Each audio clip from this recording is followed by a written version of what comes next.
Well, hello, dear friends. Listen, you can see I've got Mel back on board again. Mel, so good to have you. Great to be back, Jay. Mel has been away. He has, as we know, he has been on vacation, but Mel doesn't really go on vacation. Well, he does, but his mind never stops. His mind never stops.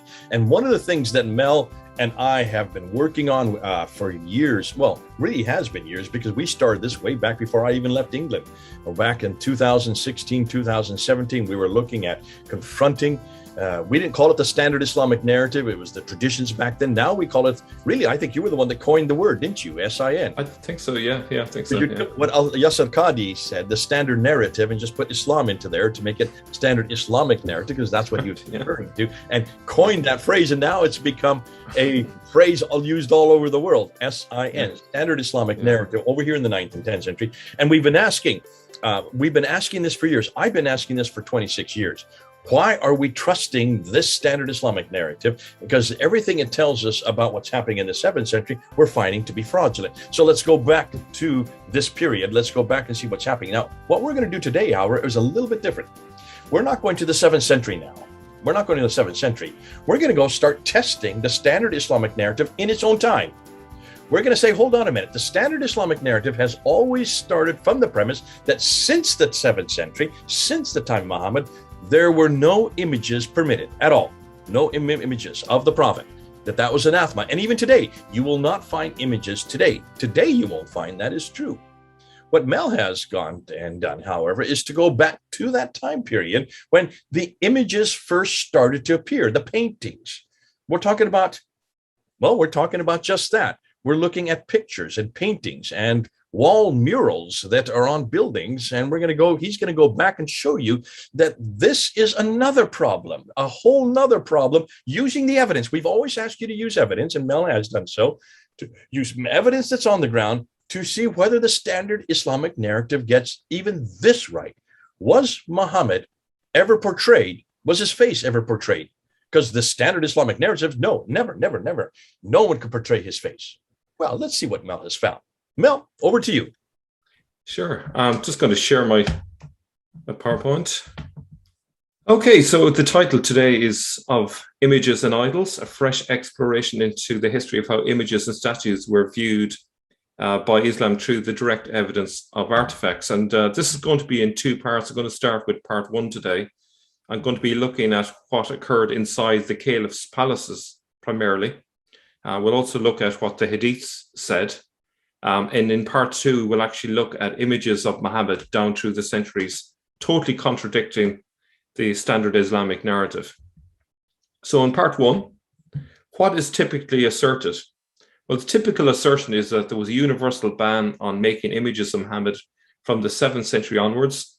This included making images of humans and animals for fear of leading to idolatry. Related to that was a ban on going to graves and making mausoleums, which might also lead to idolatry. So let's just take an example of how this is depicted in the mass media from CNN here. Nothing in the Quran, Islam's holy book, strictly bars portrayals of Muhammad, but the faith, like the Hebrew Bible's 10 Commandments, has long discouraged any graven images, scholars say, to avoid the temptation towards idol worship. But is that actually true? In some ways, early Muslims were reacting to Christianity, which they believed had been led astray by conceiving of Christ not as a man, but as a God. Now, if we look at that quotation here in the red box, the Prophet himself was aware that if people saw his face portrayed by people, they would soon start worshipping him. Akbar Ahmed, who chairs the Islamic Studies Department at American University, told CNN. So he himself spoke against such images, saying, "I'm just a man." So this is really the standard Islamic narrative being accepted hook, line, and sinker. So images were forbidden. Muhammad said it, and from day one, this was what happened. Okay. In Sunni mosques, the largest branch of the faith, there are no human images of any kind. This is again what we're told. And if we look down below, depictions of the Prophet's teachings were sometimes used to bridge gaps in illiteracy. So this here is a kind of a contradiction there of it. So there's a kind of acknowledgement that maybe sometimes they allowed images in order to teach the illiterate about such things. But having said that, it says, even historical renditions of Muhammad by Muslim artists were careful not to paint the prophet in too much detail. But again, is this true? Well, make up your own mind here. I consider this to be quite a detailed painting of Muhammad, down to the finest details, and even the blushing of his cheeks and so on. What do you think, Jay, on that so far? Yeah, I mean, in fact, he is the best that's depicted there. He's even better than the angel, and he's certainly better than those two characters there in the center. So I would suggest that much was put and was focused on his face, his beard, even his mustache, his hands, everything about him is very clear. And of course, we're looking at a scratched and worn painting. When it first came out, it would have been much more pristine. It would have been much more colorful, and the cheeks would have been much more rosy. Yeah. And if you look at the year, this is 1320 AD, so the 14th century. So this is way back at a time when surely it should have been well established that no images are allowed. And yet here you have an image of Muhammad, and it seemed to have gone unopposed by the Muslims of the time. Now, if we look at this quotation here, Sheikh Ibrahim Mogra, an imam in Leicester, says, Islam in general specifically forbids the usage of imagery, and when it comes to depicting the messenger Muhammad, peace be upon him, that prohibition becomes even more relevant. We are not allowed to depict him in any shape, any way, or form. Clearly, he must be unaware of that image that we've just shown you. And then we have Nasima Begum, who says views didn't change, but yet it was 9 centuries before images were covered up, i.e. destroyed. The central quote there, she's from the Muslim Council of Great Britain. She says, the general view about depicting the prophet hasn't changed over time. However, contradicting herself, she says, it is believed that he should not be depicted whatsoever. In the 12th and 13th centuries, there may well have been books producing images of the prophet. However, the very fact that images of his face were covered up in the 16th century or so does show that Muslims were not happy about the depictions, and therefore resulted in a veil being used to cover the face. She seems to have a double standard here in terms of when it's an expression of Muslim sentiments. So doesn't the fact that there were books that depict Muhammad show that some Muslims were happy about that back then, just as some Muslims were later not happy? So she wants it one way, but not the other way. Let me ask a question here, Mel. Is this not more an example of an evolving theology? So at the very beginning, there was no difficulty with this, just like we have seen with reference after reference after reference of the Quran being not preserved, that changes and omissions and deletions were quite normal, spoken about by Al-Bukhari and Tirmidhi and many others. Sahih Muslim says about the fact that parts of it were lost. And yet today, you won't find any of that there has been an increasing strict adherence to nothing has changed, nothing has been moved. In the same token, are we not seeing this here? By the 12th and 13th century, they were quite happy with showing images. By the 16th century, it suddenly got shut down. And this may be a later theology. Absolutely. You can see when we look at what was considered acceptable in the caliph's palaces back in the 8th century, it's clear that there was a very different attitude to images, whether it be paintings, statues, you name it. And we can see over time a gradual evolution. And even up to recent times, there's 2 traditions at the end. You know, there's a tradition that has pretty much the same for the past 1300 years, which was pretty much comfortable with images being used. And then there's a fork in the road, which we'll see later in the 1500s, when suddenly images start getting veiled. But it's not even a full getting rid of images. Images are still accepted, but just veiling of Muhammad's face. But actually, if you compare that with the Hadiths, which I'll show you in a second, you'll see the Hadiths actually have a much stricter prohibition on images. So they haven't ever properly implemented these hadiths, which kind of suggests that either there's been 1400 years of really bad Muslims, or the hadiths maybe are a later fabrication and they don't actually reflect the evolution that has happened over time. That's my view on it. So part two then is, were pictures of Muhammad specifically banned in the hadiths? Notice the emphasis on Muhammad himself. Were they specifically banning his image? Now, I've taken this from answeringislam.org, which has a very good article on this. And I just draw your attention to, well, actually, I'll probably read the opening paragraph just to give you a sense of it. It says, numerous passages in the Quran prohibit idolatry and worshipping statues or pictures, but there is not even a single verse in the Quran that explicitly or implicitly says not to have any pictures of Muhammad. This bears repeating. There is not a single verse in the Quran that prohibits making or having pictures of Muhammad or people or animals or trees. In fact, there are some verses in the Quran which mention images in a positive context, which therefore presuppose that some statues or images were approved by God. And this is amazing when you think about it, that the hadiths that we'll see in a moment are overruling the Quran on certain images. However, the vast majority of Muslims are Sunni Muslims who regard 6 authorized collections of hadiths as the highest written authority in Islam after the Quran. The hadiths are records, often very detailed, of what Muhammad taught and did. We give multiple quotations to show that these teachings are not confined to just one writer or collector, but are spread throughout the different hadith collections. Where multiple trustworthy hadiths agree, Sunni Muslims will take this as binding. In other words, people today are kicked out of Islam or even killed based on the hadiths. Now, here's the real point here. Pictures of Muhammad are not exactly forbidden in the hadiths either. The hadiths do not single out Muhammad's picture. Rather, in the hadiths, we find the prohibition of all pictures of people or animals, which would include pictures from a camera. And I don't know about you, Jay, but I've yet to see a Dawa activist refusing to go on camera or to have their picture taken.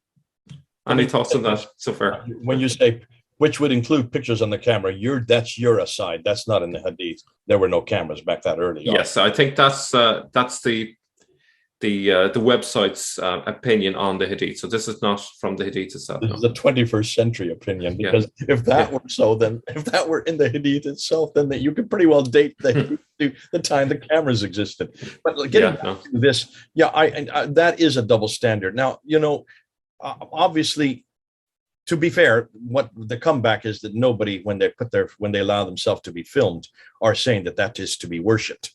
And I think that's where it comes down to. But images on a building, images on or a statue can easily be worshipped. And that was where the concern was.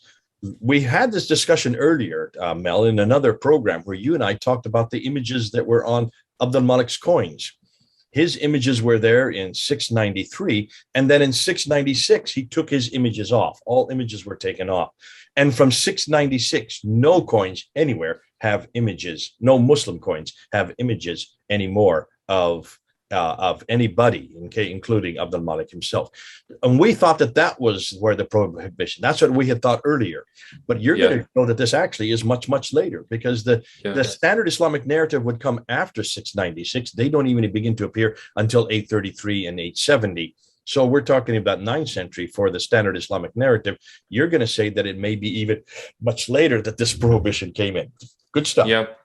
And even from caliph to caliph, there's different opinions on things. And just because one caliph decides to remove images from coins doesn't mean that became the norm, or that it was even practiced within the palaces and so on. And as I'll show you, the caliphs were still very happy with having images, and we're going to see that they're happy with images both in the late Umayyad era, but well into the Abbasid era as well. So, those coins don't fully tell a picture of their attitudes towards images at that stage.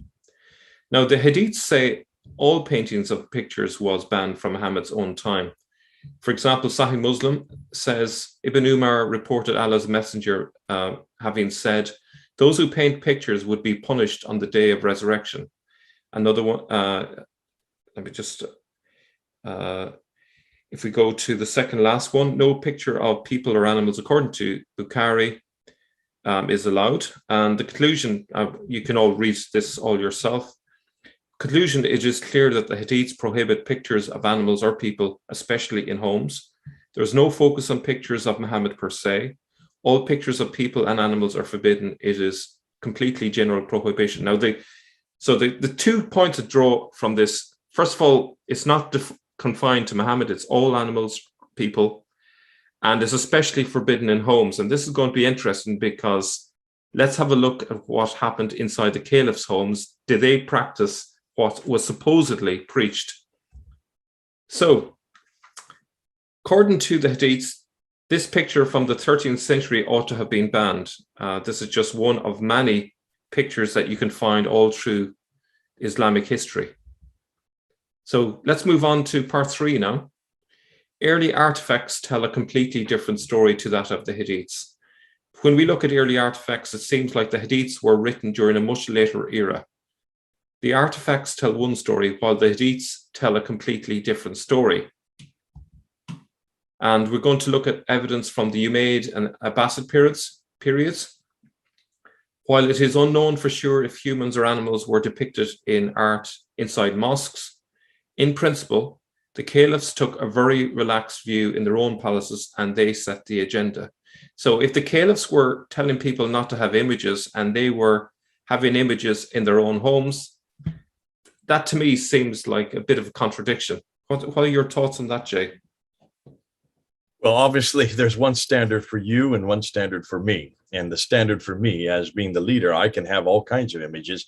That shows that the aristocracy were living by a different set of rules, which is not surprising, I guess. That is quite normal. It even happens in almost every religion with almost every people. But it shows the hypocrisy of the standard itself. Yeah. I would go further. I would say that it's not just, and you know, this is the excuse that's often given by Muslims, is that, oh, these were degenerate caliphs, and the reason why this was going on is because they weren't particularly good Muslims. But these palaces were open to visitors, and, you know, cross-section of the community were visiting these palaces, and no one complained. There was no uproar about this, or at least there didn't seem to be. And these images were left in place for centuries and centuries. Nothing seemed to be challenged. And so that doesn't make a lot of sense to me unless it was the norm across society. Now, one of the experts in all of this is Dr. Beatrice Liel, and she has written an article, Paintings in the Early Islamic World. She says, one of the widespread myths about Islamic art is that images of living creatures are banned. It is true that the Quran forbids the worship of idols. An idol was usually understood in antiquity and the Middle Ages in Europe and the Middle East to mean a painting or statue. For that reason, images of people and animals were almost never depicted in mosques. However, in other settings, there were plenty of images of all kinds. In fact, more figural painting in the Levant has survived from the early Islamic period, roughly the 7th to the 9th centuries, than from the centuries immediately before Islam. That is quite interesting. The other thing to bear in mind is, okay, so you could say, well, they didn't allow them in mosques, but they allowed them in other locations. But people still prayed in their homes.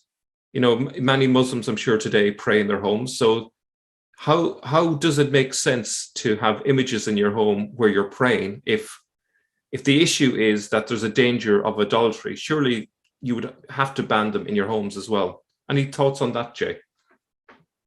The comeback to that is your home is not known as a place for worship, whereas mosques are uniquely created for worship, created for prayer.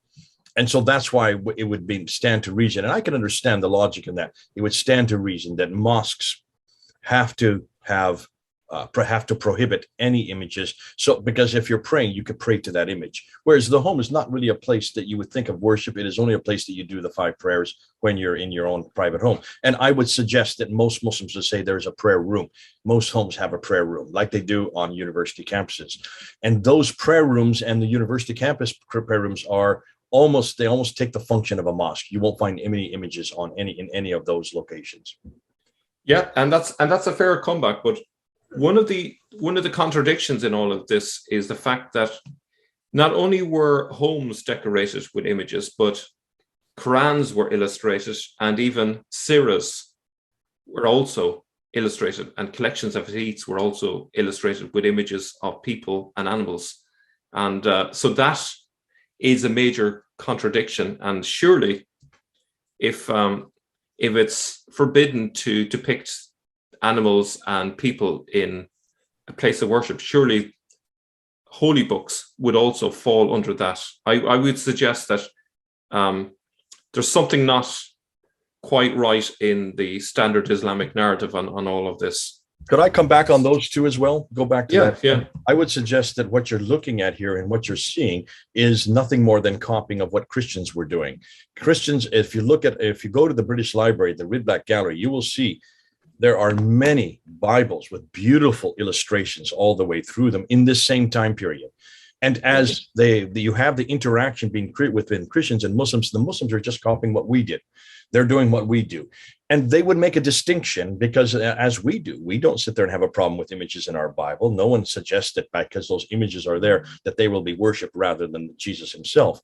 They would probably come back and say that's the same thing. When you read a text, you're not worshiping the text itself. You're not putting it up there. Now, some people will say, well, why are they putting it on a stand? Is that not worship? Muslims, whenever I ask that, they've always come back and said, no, there's no worship intended. It's more out of respect that they put it on a stand.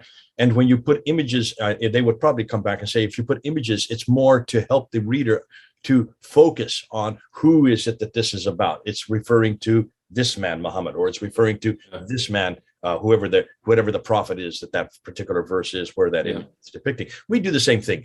The other thing they would say is that a Quran is not to be worshipped. It's nothing more than a book to be memorized. The worship takes place when you do your prayers, like I said earlier. And where you do your prayers, you don't have images for that very reason. Yeah.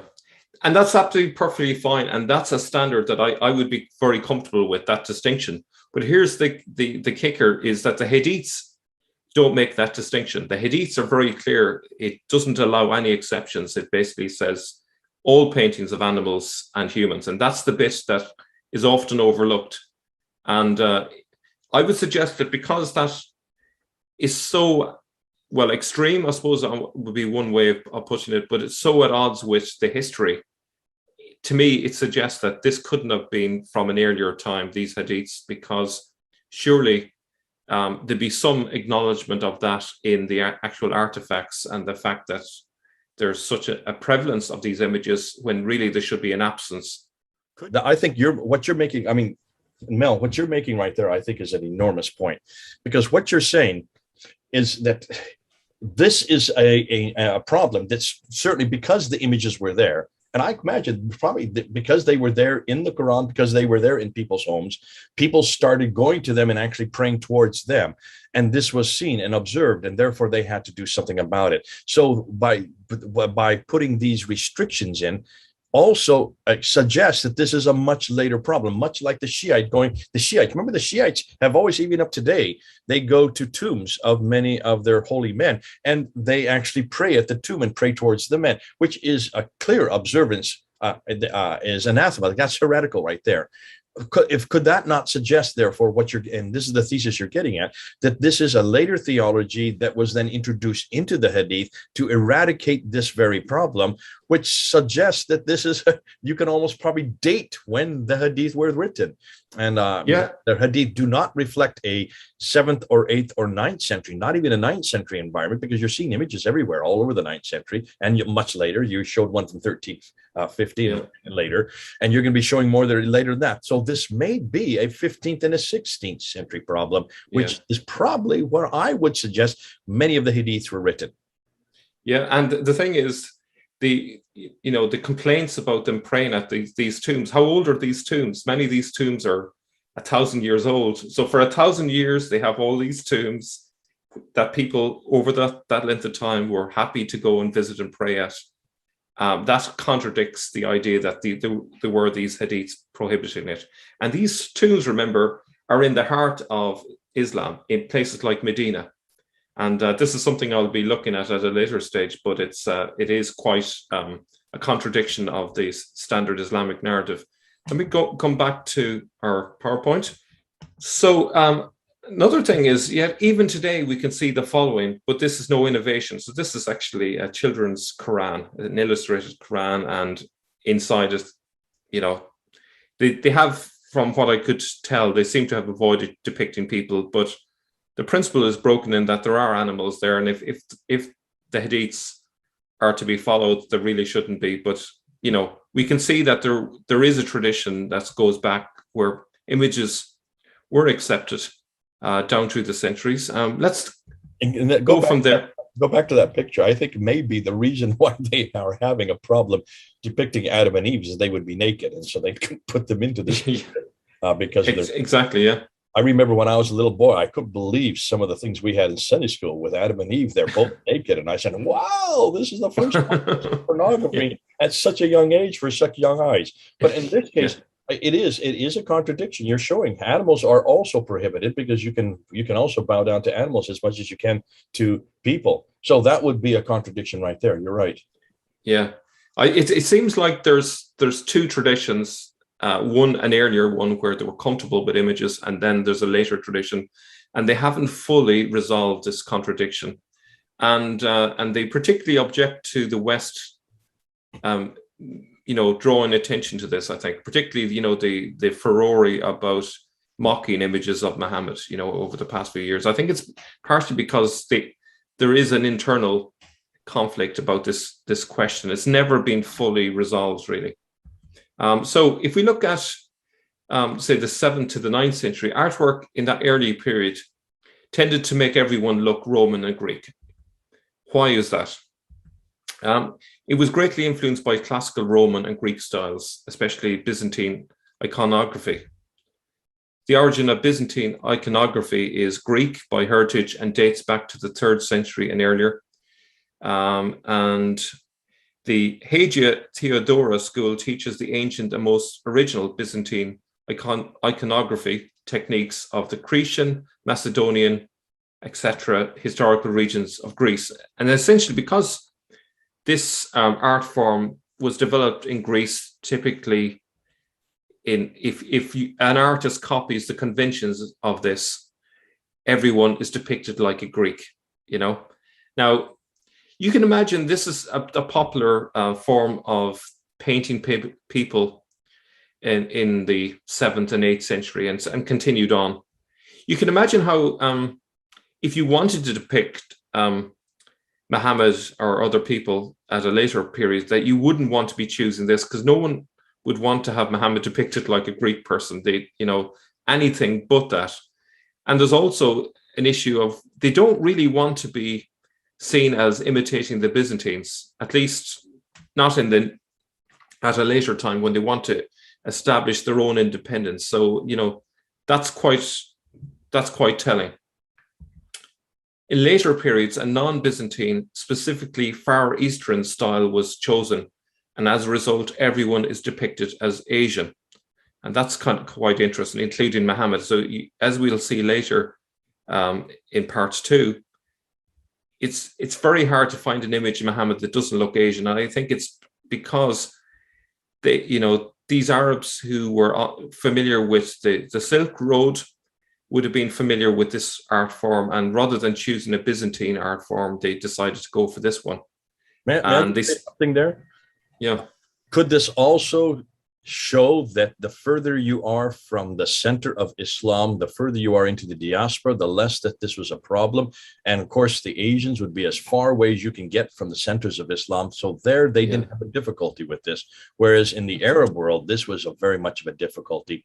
That's why you don't see Asian art that far towards what we now know today as the Middle East. Absolutely, yeah. No. So let's look at some artifacts. So the Qasr Amra in Jordan, it's from the 730s. It's the best preserved early Islamic, the best preserved early Islamic paintings are from the palaces of the Umayyad caliphs and princes. These mostly date to the first half of the 8th century, starting with the most impressive, the bathhouse of Qasr Amra in Jordan. It was built for the Prince Al-Walid ibn Yazid. It has an audience hall and a suite of 3 bathrooms, and the walls of every room are painted with an amazing assortment of scenes. Now, try and bear this in mind. According to the standard Islamic narrative, all images were banned of animals or people.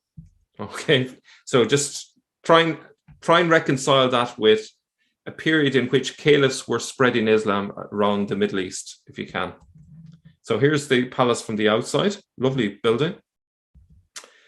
And here's it. Here's one of the paintings. This is, I originally, when I first saw this, I assumed it was a man, but actually I was corrected later. I said, no, this is a naked woman practically in a pool with various onlookers staring at her and so on. And this is a complete contradiction. This is, as you can see, a bathing scene on the west wall of the west aisle of the audience hall of the caliph of that time. Imagine that. So this is a place where the caliph was happy to bring in visitors from around the area and have all of these images on the wall. And the description of it here is, in the middle of one wall of the audience hall, a semi-naked woman stands at the edge of a bath.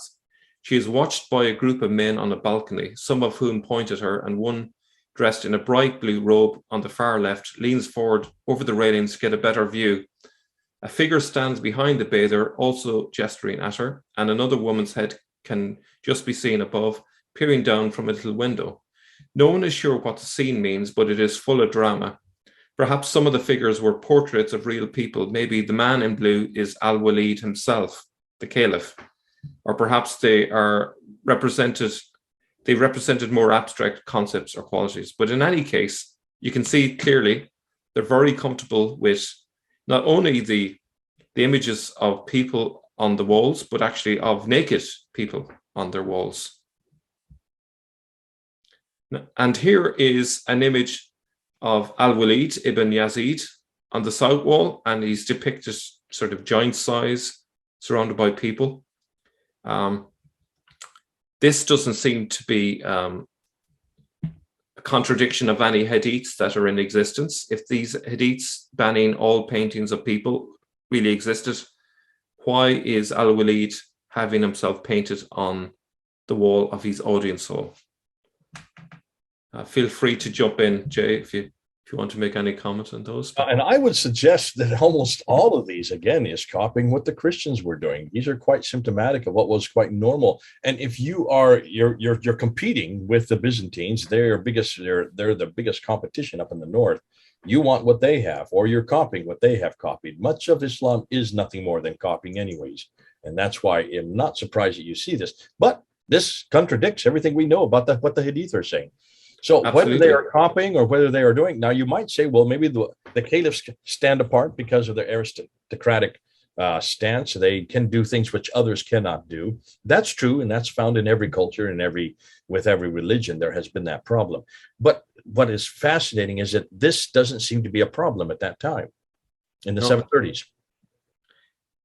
No, it gets even more.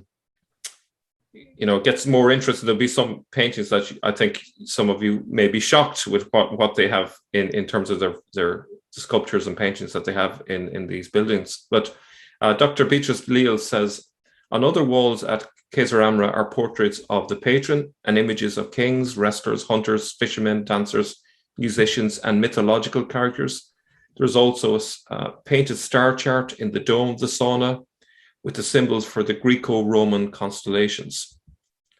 Here is an obviously topless woman, proudly on display in the caliph's palace. I'm sure there's teaching in Islam about modesty and covering up and so on, but the caliph doesn't seem to have got that memo, it would seem. Well, if you look at the Quran, there's no prohibition about nudity. In fact, if you look at chapter 55 and 56 of the Quran, it's very vivid as to who are these huris that are going to be in heaven. And they are women with, women with breasts, obviously. But it's good. It's good to see that this was not a problem at the very beginning. This became much more a problem as we see in the Hadith. Again, suggesting the Hadith were written at a much later date. Absolutely. And here's another example there. The artwork isn't particularly good. I thought when I first saw this, I think the Caliph, if he paid for the artist, he should have got his money back. But nonetheless, like the beginning of a Picasso. Maybe Picasso got his ideas from this piece. Yeah. Here's another. So you have two bathers, with bath towels around them.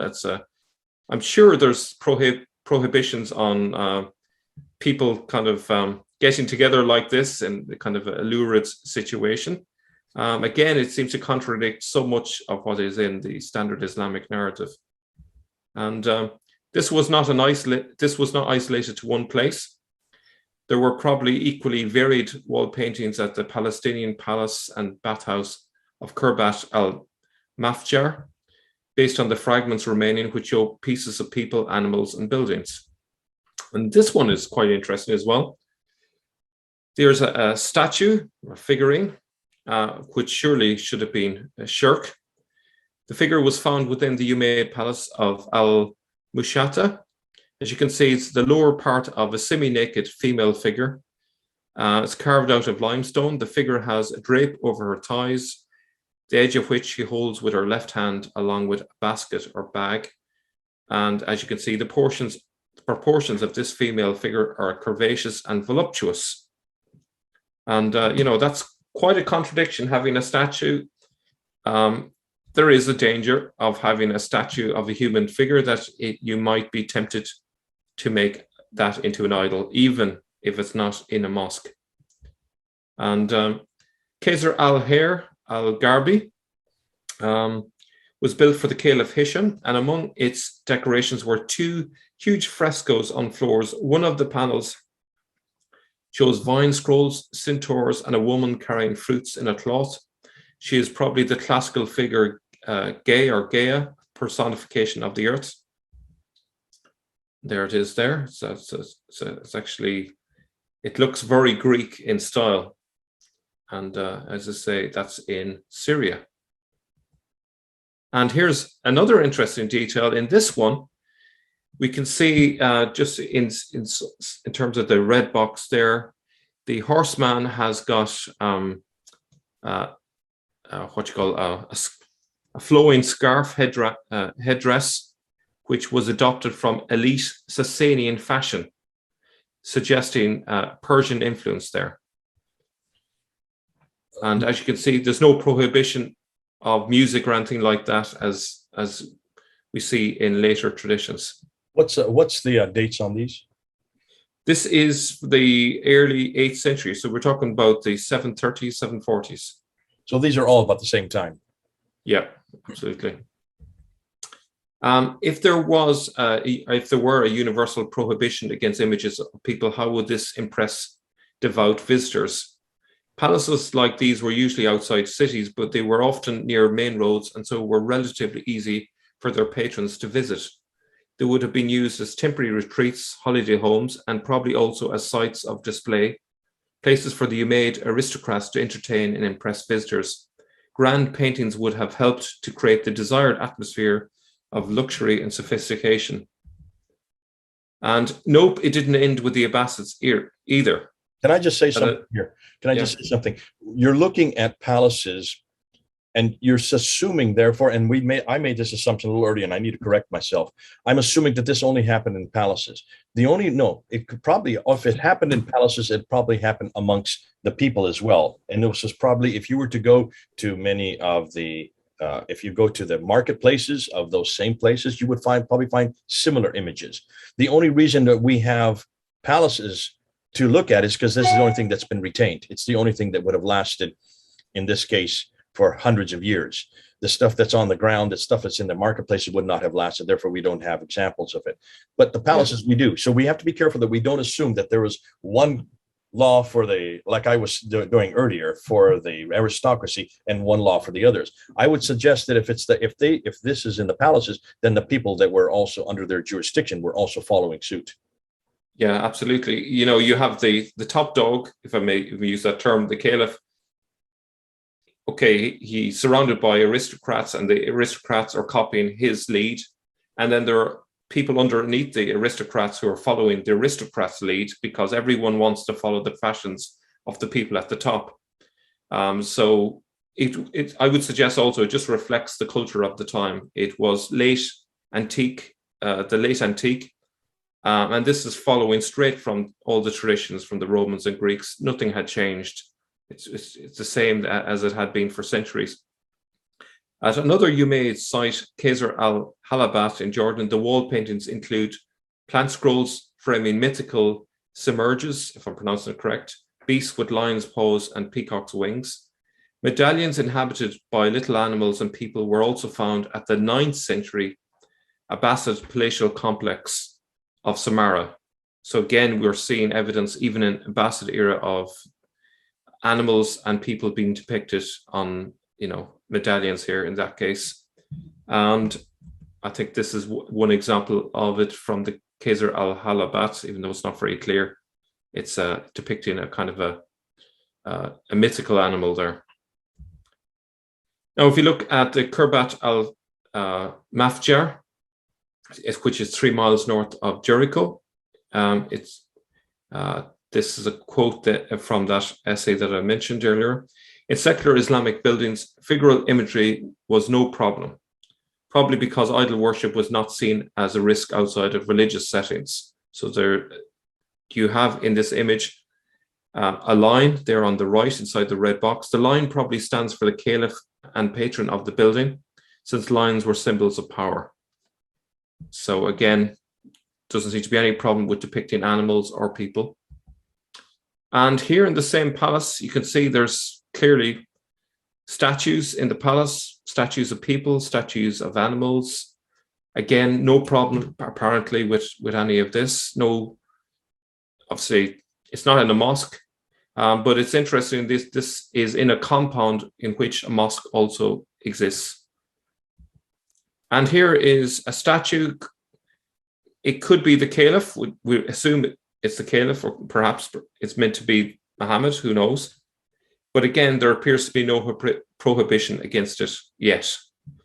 It's quite remarkable. This one you have shown before. This is the one that with the man with a sword that's very similar to the coin of the Malik, who has the same stance with the same sword going the same direction, proving that this is a copy of that which came earlier. That would have been 692. This would be 730s. Absolutely, and this kind of confirms that there's still no problem with images. It could be that the images were removed from the coins simply because there wasn't enough space to put the propaganda on the coins, and that it was just a question of we can't fit in the messages we want to have on the coin. So the simple solution is just to remove the images. The evidence on the ground in the palaces is that there doesn't seem to be any cultural shift away from images. They're still happy with images on the walls, on the floors, statues, medallions, you name it. All of the evidence that you would have for a people who are still culturally comfortable with having images of animals and people and so on. And there's, as you can see, standing on a plinth, I suppose you call it, with animals of some kind. I don't know if they're meant to be lions or something like that. They look like lions to me.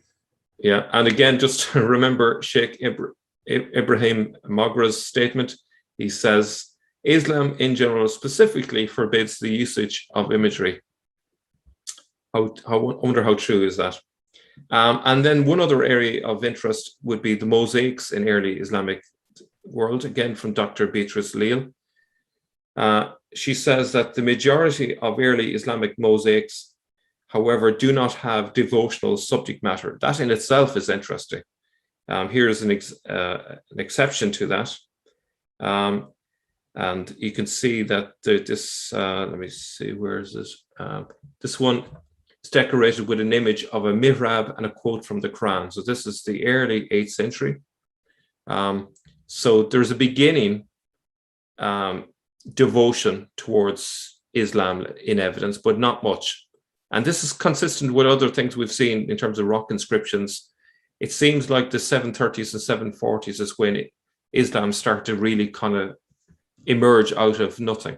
But it took quite a while for a consistent evidence of devotion to Islam started to appear, but it's not a lot at that time.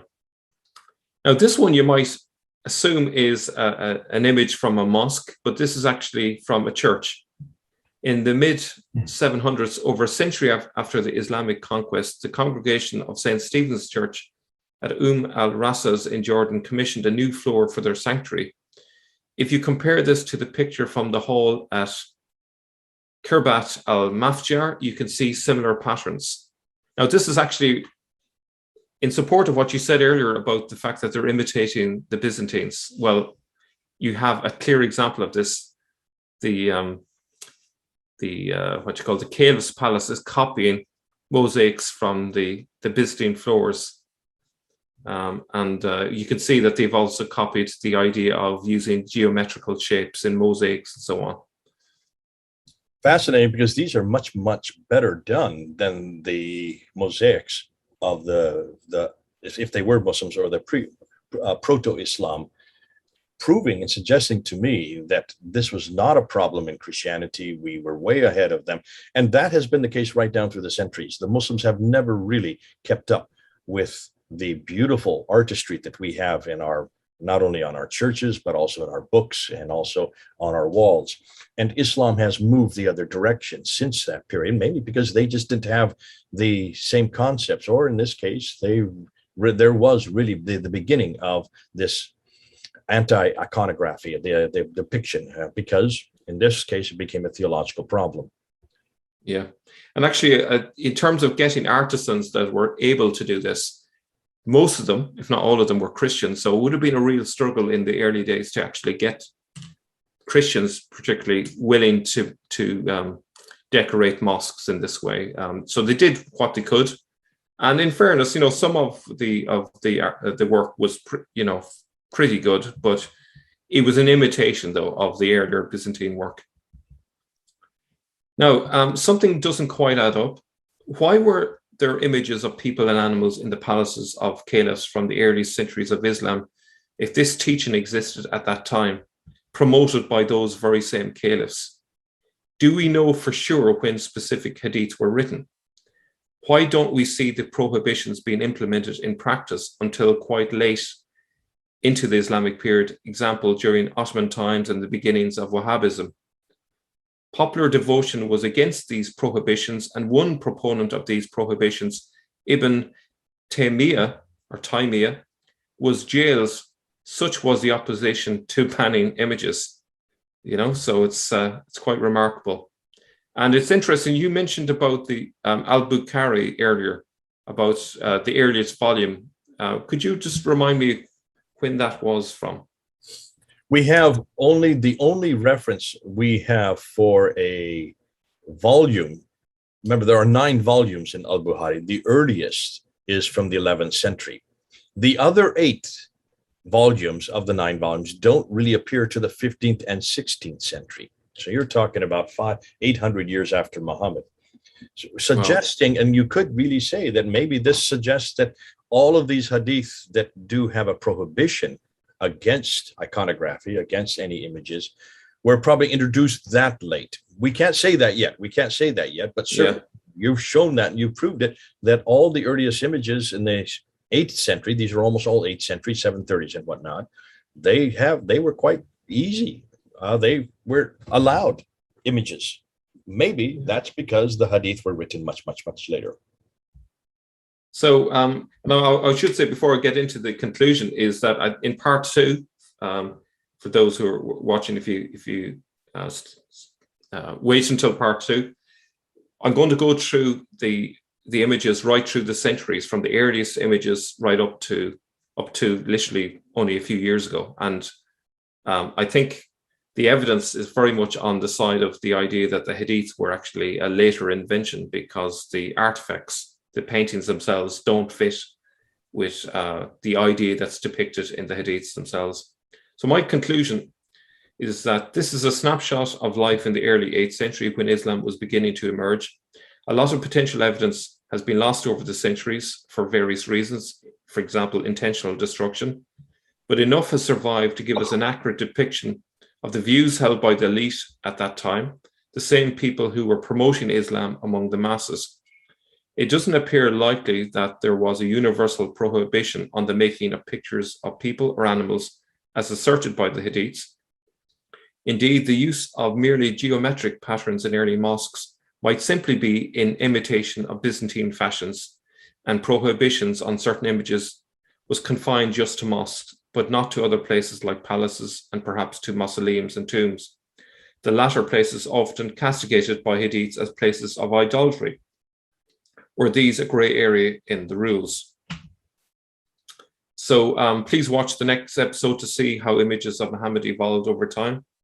And before I finish, I was asked by Murad to announce that he's begun his new YouTube channel called Saint Murad, and will begin making videos soon.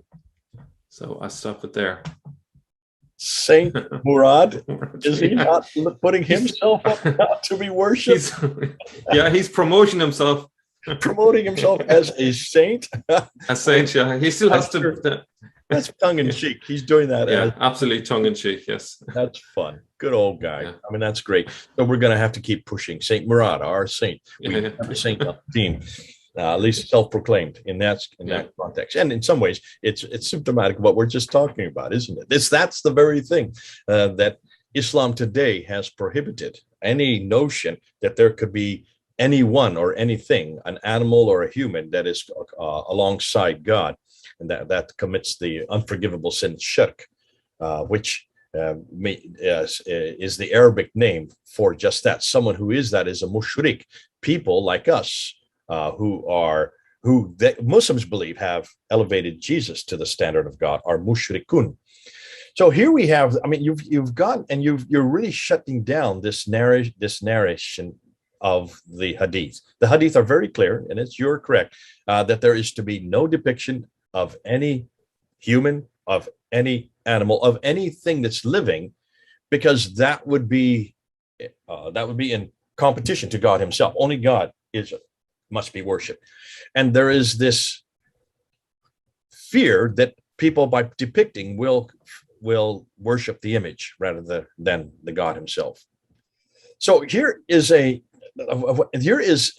classic case where you have gone through and say, hold on a minute, if the standard Islamic narrative says that this began with the time of Muhammad himself, and this is what Muhammad prohibited, therefore it's something that we should see depicted in the evidence on the ground. And we've always wanted to go to the evidence on the ground. Well, in your case, you're going to the evidence on the walls, which is on the ground, because those images that you showed, and you showed a lot of images of bathers, images of women, images of men, images of animals.